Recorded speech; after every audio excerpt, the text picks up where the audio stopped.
Y'all, Trump just got owned by Mexico in his deal. So, what this guy says is very interesting, and I wanted to talk about it.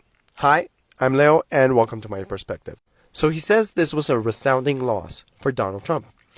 And whilst I completely agree that, as he's saying over here, it now looks like the tariffs were simply a bluff, I disagree with the fact that this was a resounding loss. Primarily because he says that this is a loss for the United States because Mexico didn't move anything. And this is where I disagree.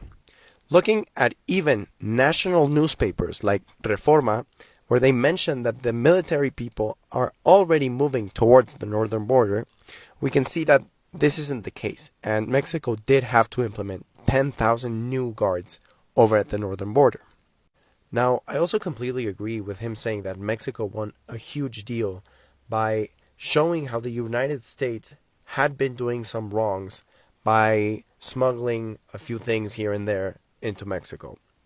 So I think this is a really interesting case where both parties did win something. Mexico gets the US to admit about the smuggling, and the US gets their guards up in the northern border. So, whilst I agree with something he says, I do want to point out I don't think this is a huge loss for Donald Trump. I think the biggest loss for Donald Trump, which I completely agree, and I mentioned before, are the bluffs. But other than that, it really ended up really well for both Mexico and the United States. Either way, what do you think? I'm curious to know. But for now, this has been my perspective.